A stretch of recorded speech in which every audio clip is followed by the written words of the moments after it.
So now that you know transportation funding is an issue, what should we do about it?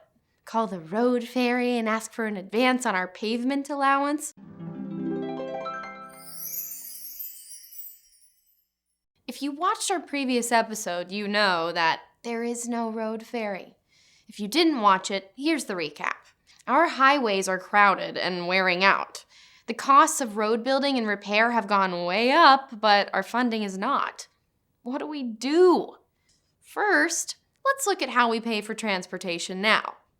More than half the funding comes from the gas tax, about a quarter from borrowed money, and the rest from vehicle registration and other sources. We can't count on the gas tax forever because we aren't collecting enough to keep up with the cost of road building, but it turns out we do have options. We could bring the tax into line with the rate of inflation, or make it a percentage of the price of gas, or simply raise it to a higher fixed rate. During some recent focus groups, some of you thought that was a good idea. But in a survey, most Texans said, nah, not if it's going to be more money out of my pocket. The vehicle registration fee is another source of funding for highways. We could raise it, but that's not a very popular idea either. Toll roads are another way to go, but you really didn't like that one. The one idea you thought would be okay was to take some of the sales tax we pay on motor vehicles and put it in the transportation fund. State leaders have taken some steps in that direction. That helps, but not enough to solve the problem in the long run. Something new that we have not tried here in Texas is charging a fee for the miles you actually drive, regardless of how much gas you buy. Some people don't like this idea because it makes them feel like Big Brother is watching their every move. Even if most of us agree that we should increase funding for transportation, and most of us do, no one wants to pay any more out of their pocket.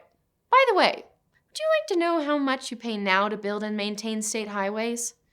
The average Texas household pays about $25 every month in state gas tax and registration fees. Wonder how that compares to your other monthly expenses. Let's take a look.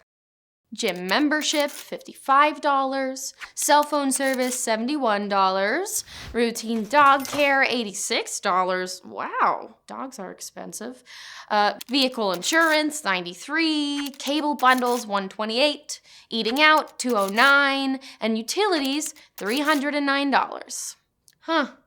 Transportation infrastructure is not really looking all that pricey, is it? Even so, the state has had to borrow money to build roads and bridges. Here's the deal. Texas has borrowed about $18 billion through bond sales to help pay for the state's transportation needs. When you add a couple other forms of debt we've racked up, the total is more than $23 billion. And for every dollar we borrowed, we're paying back $1.74.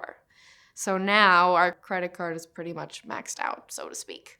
So back to the main question, how will we pay for our highways if we can't rely on our main funding source anymore?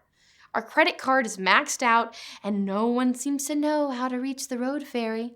What would you do differently? How would you like to pay for that? We need money, but money's not the only answer. I'll explain next time.